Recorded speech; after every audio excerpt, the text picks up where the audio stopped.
mais um... Antes da gente definitivamente entrar no assunto Clássico Atletiba, a gente tem que falar do empate. Ontem, Coritiba 1, Vasco da Gama 1. Rogério Scarione. Pois é, como nós estávamos falando, o torcedor que foi ao Couto Pereira ontem, de fato, não saiu com um bom sentimento do estádio, né? Porque o Coritiba chegou a estar muito próximo da vitória. Coritiba abriu o placar, tinha ali o domínio das ações do jogo, principalmente após as substituições do técnico Zago. O Coxa passou a ter velocidade, algo que não tinha na primeira etapa. O Coritiba no primeiro tempo teve muita dificuldade na criação das jogadas. O primeiro tempo da partida foi muito truncada, porque se o Vasco, por um lado, não atacava e não levava perigo ao gol do Gabriel, o Coritiba também pouco agredia seu adversário, né? O Coritiba, ele tinha uma dificuldade muito grande para a criação de jogadas, e eu levo isso muito também pelo posicionamento do Bosquilha. Acho que o Bosquilha, jogando ali como um ponta-direita, foi mal utilizado. Ele que é um criador de jogadas, ele que é um meia de articulação, ele precisa estar mais centralizado, ele precisa pensar um pouco mais o jogo. E não foi isso que, de fato, nós vimos ontem no Couto Pereira. Então o Coritiba, ele apostava muito ali nas jogadas na base da vontade, principalmente pelos seus atacantes. Se tecnicamente Robson e Zé Roberto não são um primor, a vontade realmente não falta esses dois jogadores. Eles realmente são atletas que lutam muito durante os 45 minutos. Os 90 minutos, né? Eles atuaram um pouco menos. Mas o Antônio Carlos Zago, ele viu de uma forma um pouco diferente a partida. Na ótica dele, o Coritiba ontem evoluiu, inclusive em relação ao jogo contra o São Paulo. O Zago, que também pediu paciência ao torcedor alviverde, nós que vamos escutar aí o que ele falou também, e sobre um panorama do treinador do Coritiba da partida de ontem. Bom, o que a gente pede sempre para o torcedor é ter um pouco de paciência, principalmente num momento como esse, né? São 11 jogos sem ganhar, é muito para uma equipe grande como o Coritiba, né? Mas são coisas que já vem acontecendo desde do Paranaense. Sempre falo, eu acho que já falei aqui, num campeonato estadual, principalmente Rio Grande do Sul, Paraná, Minas Gerais, os dois grandes, a maioria das vezes, tem que sempre chegar na final, independente de quem vai ganhar ou não. Então a torcida já está um pouco magoada com isso também. Que a gente pode passar para o torcedor que hoje fizemos um jogo melhor do que o jogo contra o São Paulo, do que o jogo contra o Bahia, até porque criamos oportunidades a mais, então já é um bom caminho, né? O primeiro tempo talvez não tenha sido tanto de posse de bola, mas acabamos entrando no jogo. Depois o Vasco também não teve nenhuma chance, as chances foram de bola parada. No segundo tempo a mesma coisa, e a gente sai de campo de novo, penalizado por um lance ali dentro da área, no qual acabou batendo, acho que no pescoço do Natanael, sobrou para o adversário, e eles acabaram empatando numa bola alçada na área, no qual nós tínhamos conversado também. Então, assim, que o torcedor acredite, né? Eu acho que o mais importante é passar uma tranquilidade para os jogadores que estão em campo. Eu acho que isso é importante. Fizeram o papel deles hoje, né? Torceram. No final saímos vaiado, o torcedor está machucado com tudo aquilo que vem acontecendo, então é normal. O importante é amanhã já dar a volta por cima e se preparar melhor ainda para o jogo mais importante do ano, né, que é contra o Atlético. Então vamos tentar descansar bem para que a gente possa fazer uma boa apresentação no domingo.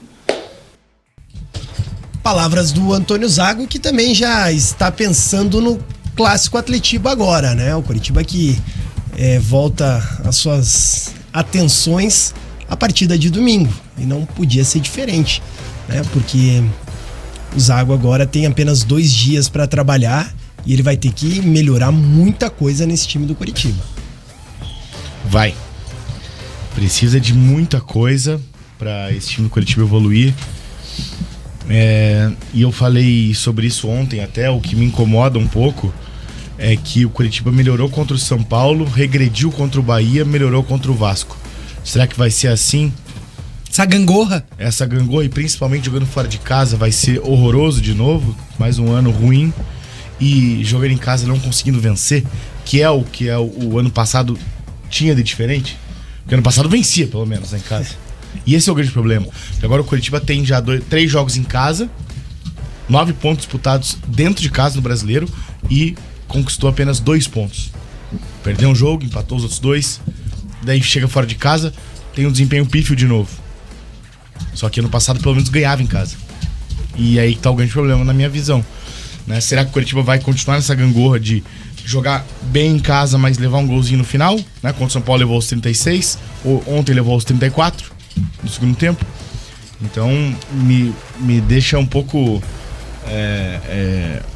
pensativo nesse caso, porque o time do Coritiba é extremamente burocrático. Extremamente burocrático. O Coritiba não tem nada. Defensivamente o Coxa tá bem, tá melhor, mas do meio pra frente o Coritiba não consegue, não tem um caminho para fazer um gol. Ainda mais sem ter a presença do Manga e do Caio César ontem, né? Mas o Caio entrou mal ontem. Mas no time titular, quando eles foram sagrados, o Coritiba perde completamente a velocidade. Porque entra jogadores como Bosquilha, que tecnicamente é muito bom, Robson, mas não tem velocidade. Robson, que é vontade pura. E o Zé Roberto, que é outro brigador. Então, velocidade, mas o Coritiba Zé não tinha um atleta ontem. Inclusive o Jamerson. Eu gostei muito da partida do Zé ontem. Eu ia, inclusive, te perguntar Muito a análise da estreia gostei dele demais, como titular. segurou muito a bola. Mas sem velocidade. Não. Um atacante de referência. Depende. No lance do Bosquilha, ele ganha a velocidade da zaga.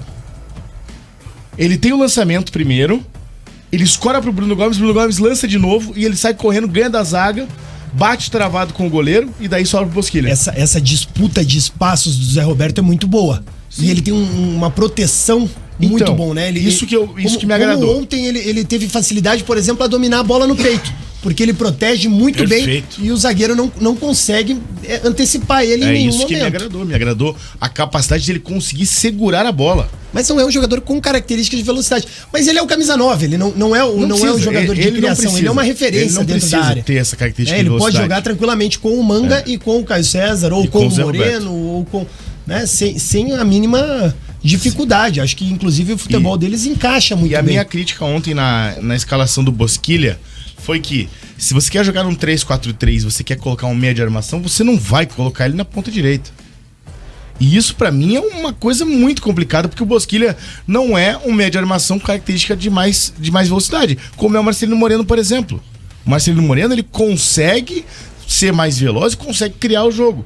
E ele tem 1 contra 1 muito forte. E isso ele mostra em todo jogo que ele joga, né? Então, assim, a partir do momento que você coloca o Bosquilha pra marcar a lateral, pelo amor de Deus, você vai desgastar o cara em 30 minutos. E perde totalmente. E você perde a qualidade que ele tem. Dele. Né? Que seria de encontrar um passe longo, seria de encontrar uma infiltração. Finalização, e ele não consegue. Finalização de média e longa distância. Quase fez um gol, inclusive, no primeiro tempo, quando tava 0-0. 0-0, exatamente. O Léo Jardim fez uma boa defesa, né? E daí, uma bola claro, ele perdeu o gol depois, né? Perdeu. Aos 4 minutos do segundo tempo, ele perdeu um gol que poderia matar. E o Coritiba tem sofrido com isso em casa. O Coritiba tem chance de matar jogo e não mata. Contra o São Paulo não teve uma. Teve umas 4 chances de matar o jogo. Foram 5, né? 4 com o Manga, mais uma com o Bruno Gomes no final. E a do Bruno Gomes, exatamente. Teve 5 oportunidades. Exatamente. 4 quando tava 1-0. Então isso, poderia depois ter... no 1-1 poderia ter feito o segundo gol. Mas contra o Vasco ontem, teve 2 grandes oportunidades. A do Bosquilha foi a maior de todas. E até o Zago falou sobre isso, porque ele foi questionado no lance do Potker, né? Que o Marcelino faz jogadas pela esquerda, toca no Potker, o Potker bate mal. E ele falou, o grande lance perdido nosso foi com o Bosquilha. A do Bosquilha não pode perder. Não pode perder. E daí teve o gol do Potker que ele perdeu. Então, o Potker até não era uma bola fácil. Não. O problema foi a forma com que ele chutou. Parece que displicente. Ele recuou pro goleiro. Ele chutou sem força e em cima do Léo Jardim. E pro azar dele, no contra-ataque saiu o gol de empate. Então ficou muito mais marcado ainda. Pela chance criada e perdida, né? Porque, até porque a bola que o Marcelino Moreno dá pra ele ali no meio dos dois marcadores do Vasco foi uma pintura. O Moreno ontem entrou muito bem. Então, nesse caso, é por isso que eu falo, o Coritiba foi extremamente burocrático, porque o Coritiba não consegue criar meios de fazer um gol. O Coritiba não tem algo definido, essa jogada vai, essa jogada não vai. O Coritiba ontem foi muito no chutão. E a única coisa que eu critiquei o Thiago ontem, não foi nenhuma crítica, foi de que ele estava nervoso no começo do jogo e ele estava dando muito chutão. Só que se você pegar e rever o jogo, todo mundo deu chutão. Falta de treino? Cara, falta de criatividade, eu acho. Falta de criatividade. De repertório. Porque assim, o Coritiba não tem, parece que o Coritiba não consegue ter meios para fazer um gol, entendeu? O Coritiba não consegue ter uma jogada trabalhada para chegar num gol. Então o que era ontem? Lança pro Zé Roberto e espera ele segurar a bola. Então essa ligação direta é algo que o Coritiba busca muito nas partidas, né? Até era algo que o Antônio Oliveira falava que era uma característica, por exemplo, dos seus zagueiros. Tanto do Kusevich, mas principalmente do Bruno Viana. E o Coritiba é muito chutão pra frente, né? Muito chutão procurando o centroavante. Ontem tinha uma referência. Então o Coritiba realmente abusou dessas jogadas de ligação direta, segundo o treinador. E eu chamo de chutão. Eu também, nesse caso aí de ontem, eu chamo de chutão, porque o Coritiba ontem tava tentando se livrar da bola aparentemente. E daí era o Robson e o Zé Roberto brigando pra tentar segurar a bola lá na frente. Porque existem passes muito longos. mal tecnicamente, muito mal. Só que ele compensa na vontade.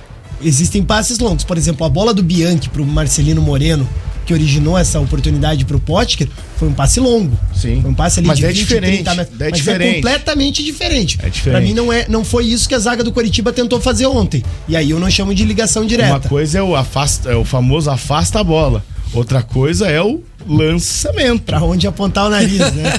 Pô, porque o Bianchi pega a bola, domina, olha o Marcelino Moreno e lança pro Moreno. Isso é um passe longo, isso é um lançamento. Isso é um lançamento.